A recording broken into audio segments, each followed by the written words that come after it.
OBC संविधान संशोधन विधेयक को संसद की मंजूरी। राज्यसभा के 127वें संविधान संशोधन विधेयक को 187 मतों के साथ पारित किया गया। अब राज्य और केंद्र शासित प्रदेश अपनी अपनी ओबीसी सूची बना सकेंगे। अब राष्ट्रपति के पास भेजा जाएगा विधेयक। सरकार की तरफ से पेश ओबीसी संविधान संशोधन का तमाम विपक्षी दलों ने पुरजोर समर्थन किया, किसी ने नहीं किया विरोध। केंद्र सरकार ने मेडिकल एंट्रेंस में सेंट्रल कोटे से पिछड़ी जातियों के लिए 27 और गरीब सवर्णों को 10% आरक्षण दिया था। सुप्रीम कोर्ट के मराठा आरक्षण मामले में दिए गए फैसले के बाद राज्यों की शक्ति आरक्षण देने के मामले में खत्म हो गई थी।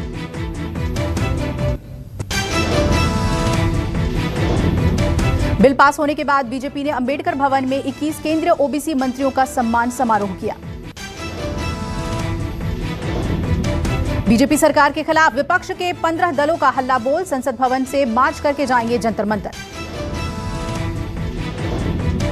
कार्यक्रम में राहुल गांधी समेत विपक्ष के कई नेतागण शामिल हो सकते हैं। दलितों की सुरक्षा के अधिकार नहीं लागू करने का आरोप। पीएम आत्मनिर्भर नारी शक्ति से संवाद में हिस्सा लेंगे। वीडियो कॉन्फ्रेंसिंग के जरिए महिला स्व सहायता समूहों से करेंगे बात।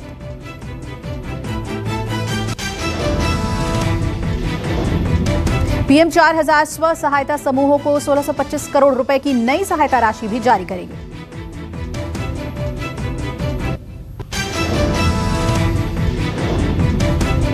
PM formalisation of micro food processing के तहत आने वाले 7500 समूहों को 25 करोड़ की आरंभिक धनराशि भी देंगे।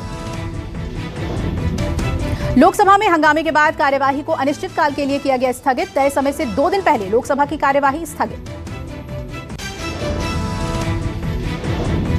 संसद भवन में लोकसभा स्पीकर ने सभी पार्टी नेताओं के साथ बैठक की। बैठक में पीएम मोदी और गृह मंत्री अमित शाह हुए शामिल। कांग्रेस के अंतरिम अध्यक्ष सोनिया गांधी, लोकसभा में कांग्रेस के नेता अधीर रंजन चौधरी और अन्य सांसदों ने भी हिस्सा लिया।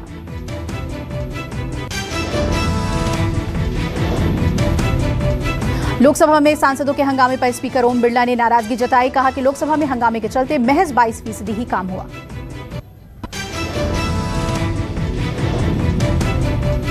पंजाब के सीएम कैप्टन अमरिंदर सिंह ने आज पीएम मोदी से मुलाकात की। करीब आधे घंटे तक दोनों की मुलाकात हुई।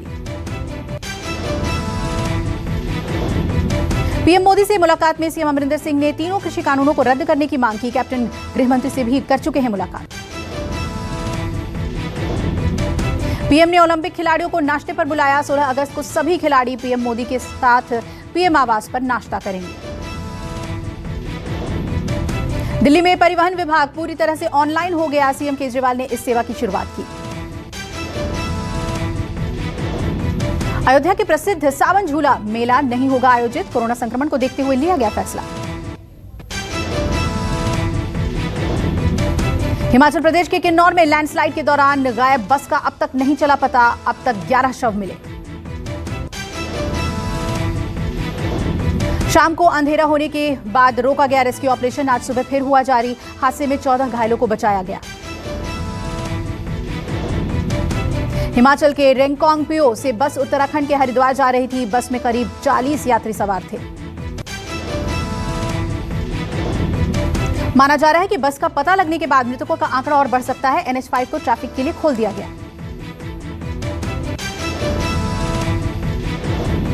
मलबे में एक टाटा सुमो गाड़ी से सबसे ज्यादा शव मिले हैं। अकेले टाटा सुमो गाड़ी से 8 शव निकाले गए।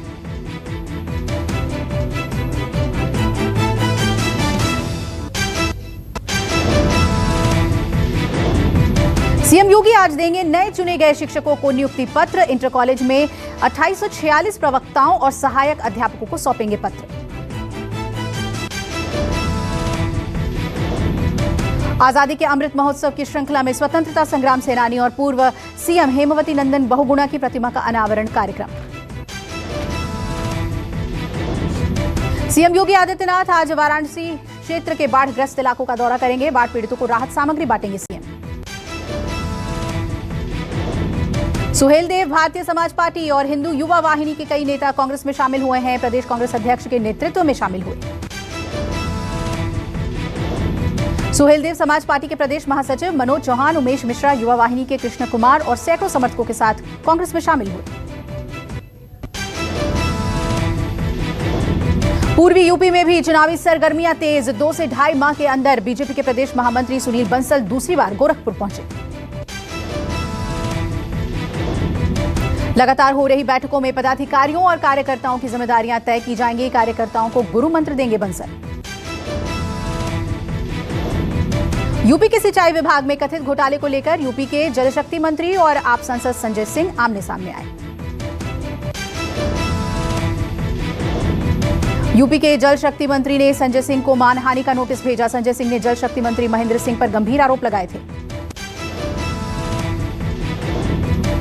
यूपी में वीकेंड लॉकडाउन में छूट का ऐलान किया गया है। अब वीकेंड लॉकडाउन सिर्फ रविवार को लागू रहेगा।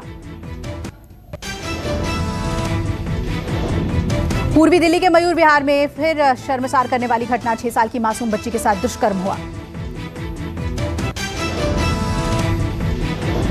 पड़ोस में रहने वाले शख्स पर मासूम बच्ची के साथ दुष्कर्म का आरोप। बच्ची की हालत गंभीर, हॉस्पिटल में भर्ती कराया गया। पुलिस ने रेप के आरोपी को किया गिरफ्तार। पीड़ित परिवार का आरोप, कई घंटे बीत जाने के बाद भी पुलिस ने कार्रवाई नहीं की।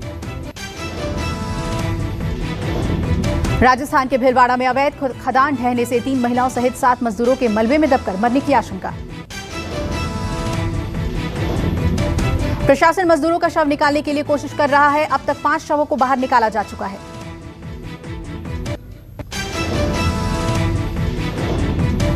ग्रेटर नोएडा के दादरी इलाके में आधा दर्जन बदमाशों ने कार सवार युवक की दिन दहाड़े गोली मारकर हत्या कर दी। घायल युवक को ग्रेटर नोएडा के अस्पताल में भर्ती कराया गया, जहां डॉक्टरों ने उसे मृत घोषित कर दिया। गुस्साए परिवार वालों ने पुलिस को शव नहीं दिया। काफी समझाने बुझाने के बाद परिवार ने पुलिस को शव सौंपा। गुजरात के सांबरकांठा में सांसद का कथित अश्लील वीडियो आया सामने। सांसद के बेटे ने वीडियो बनाने वाले के खिलाफ दर्ज कराई एफआईआर। बीजेपी सांसद परबत पटेल के बेटे की तहरीर पर पुलिस ने साजिश और आईटी एक्ट समेत कई धाराओं के तहत मामला दर्ज किया।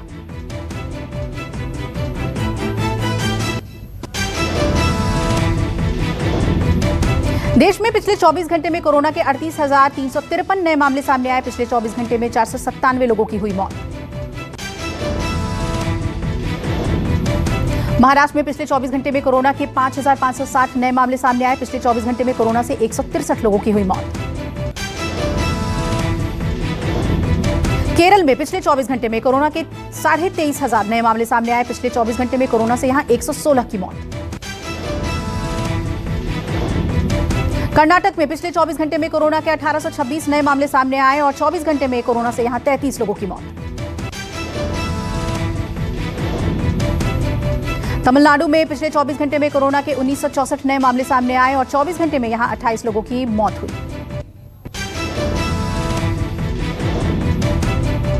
आंध्र प्रदेश में पिछले 24 घंटे में कोरोना के 1869 नए मामले सामने आए। पिछले 24 घंटे में 18 लोगों की मौत। दिल्ली में पिछले 24 घंटे में कोरोना के 37 नए मामले सामने आए। पिछले 24 घंटे में कोरोना से किसी की मौत नहीं।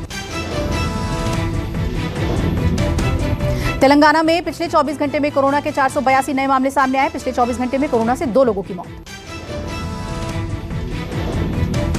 मणिपुर में पिछले 24 घंटे में कोरोना के 606 नए मामले सामने आए और 24 घंटे में 10 लोगों की मौत। मेघालय में 24 घंटे में कोरोना के 463 नए मामले सामने आए और 24 घंटे में यहां कोरोना से 10 लोगों की हुई मौत। आईपीएल के दूसरे फेज के लिए चेन्नई पहुंचे एमएस धोनी 13 अगस्त को यूएई रवाना हो सकती है। सीएसके की टीम 19 सितंबर से 15 अक्टूबर तक आईपीएल का दूसरा फेज खेला जाएगा। अफगानिस्तान क्रिकेटर ने वर्ल्ड लीडर से की अपील, कहा हमें संकट में छोड़कर ना जाएं। रोज रोज चले आ रहे हमले को देखते हुए क्रिकेटर्स ने अपील की।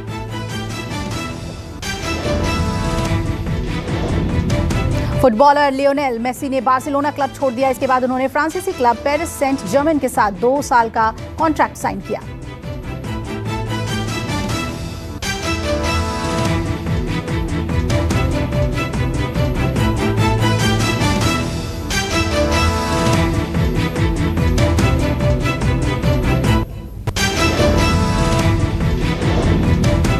आईओसी ने मिस्ड कॉल देकर सिलेंडर भरने की सुविधा शुरू की। कंपनी ने कहा देश के किसी भी कोने से लोग इस सुविधा का फायदा उठा सकते हैं। अब घर बैठे कर सकेंगे गूगल, फेसबुक जैसी कंपनियों में निवेश। एनएसई ने इस सुविधा की शुरुआत की। कहा कंपनियों के शेयरों को खरीद भी सकते हैं। आरबीआई दोबारा अर्बन कोऑपरेटिव बैंक को लाइसेंस दे सकता है। साथ ही सरकार के सहकारिता मंत्रालय भी इसमें अहम भूमिका होगी। रियलमी के 2 नए स्मार्टफोन 18 अगस्त को होंगे लॉन्च। कंपनी ने इसे फ्लैगशिप क्लिक 2021 नाम दिया। सैमसंग का जल्द लॉन्च होने वाला है फोल्डेबल स्मार्टफोन। एक इवेंट में इसे लॉन्च किया जाएगा जिसके नाम गैलेक्सी अनपैक्ड 2021 है। ग्रीस में एक हफ्ते से जारी है दुनिया की सबसे भयानक आग। 141 गांवों तक फैली आग। अब तक 2700 लोगों को रेस्क्यू किया गया। वैक्सीन नहीं लगवाई तो ट्रेन में सफर नहीं कर पाएंगे। पाकिस्तान ने लापरवाही दिखाने वालों के लिए निकाली नई सजा। एनसीओसी की बैठक में लिया फैसला। अमेरिका ने इजराइल को डू नॉट ट्रैवल की लिस्ट में डाला। कोरोना वायरस के बढ़ते मामलों को देखते हुए लिया फैसला। अफगानिस्तान की जंग में अमेरिका ने अपने हाथ पीछे छोड़े। बाइडेन ने अपने बयान में कहा कि उन्हें अपनी लड़ाई खुद लड़नी होगी। ऑस्ट्रेलिया में क्लाइमेट चेंज पर सरकार का ध्यान खींचने में लोग हुए फेल। जागरूक करने के लिए सांसद और पीएम के घर के बाहर लिखे नारे। अब तक 8 गिरफ्तार। भारत में कोरोना के बढ़ते मामलों के बीच कनाडा ने भारत से आने वाली फ्लाइट पर 31 सितंबर तक बैन लगाया। लेकिन ये बैन मेडिकल ट्रांसफर्स पर लागू नहीं।